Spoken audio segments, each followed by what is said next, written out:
તો મિત્રો વરસાદને લઈને મોટામાં મોટી અપડેટ સામે આવી છે। ચોમાસું વિદાય લેશે કે શું? રાજ્યમાં એકી સાથે સિસ્ટમ 3 સક્રિય થઈ છે, તેમજ આગામી સમયમાં સિસ્ટમનો કેવો પ્રભાવ પડશે, વરસાદ કેવો રહેશે, શું સાસેજમાં ચોમાસું વિદાય લેશે કે અત્યારે ખાલી વાતો થઈ રહી છે, તેમજ આગામી સમયમાં વરસાદી માહોલ બનશે કે નહીં, સંપૂર્ણ માહિતી મિત્રો આપણે આ એક વિડીયોની અંદર જોવાની છે। તો વિડીયોમાં આગળ વધતા પહેલાં ચેનલમાં નવા હો તો નીચે આપેલા સબસ્ક્રાઇબ બટનને દબાવી ચેનલને સબસ્ક્રાઇબ કરી દેજો, જેથી કરીને રોજે રોજની વરસાદની તાજી અપડેટ તમને સૌથી પહેલાં મળી શકે। તો જોઈએ મિત્રો વિગતવાર માહિતી। તો અત્યારે રાજ્યના કેટલાક વિસ્તારોમાં ગરમીનું પ્રમાણ જોવા મળી રહ્યું છે, સાથે સાથે કોઈક વિસ્તારોમાં વરસાદી માહોલ સાથે મહારાષ્ટ્રમાં અત્યારે સૌથી વધારે વરસાદી માહોલ જોવા મળી રહ્યો છે। મુંબઈની આજુબાજુના જે વિસ્તારો છે એ સિવાય મહારાષ્ટ્રના કેટલાક વિસ્તારોમાં સારો એવો વરસાદી માહોલ જોવા મળી રહ્યો છે। મહારાષ્ટ્રમાં આમ કહીએ તો વરસાદનો નવો રાઉન્ડ અત્યારે શરૂ થઈ ગયો એવું કહી શકીએ તો પણ વાત ન ગણાવી શકાય, કારણ કે અત્યારે મહારાષ્ટ્રમાં સારો એવો વરસાદ જોવા મળી રહ્યો છે।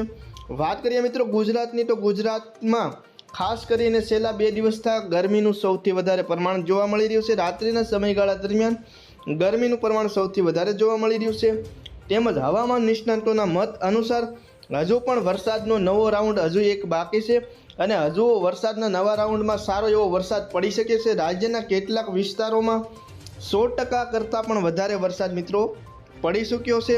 સારો એવો વરસાદના કારણે ખેડૂતોને પણ સારો એવો ફાયદો થશે એની પણ પૂરેપૂરી શક્યતા રહેલી છે, તેમજ આગામી સમયમાં જો વરસાદનો નવો રાઉન્ડ શરૂ થાય તો તેમાં પણ સારો એવો સમગ્ર રાજ્યમાં વરસાદ, સાર્વત્રિક વરસાદ પડી શકે છે। અને ચોમાસું વિદાયની વાત કરીએ તો મિત્રો અત્યારે ચોમાસું વિદાય લઈ તેવું કોઈ શક્યતા નથી, કારણ કે હજુ વરસાદ પડી શકે છે।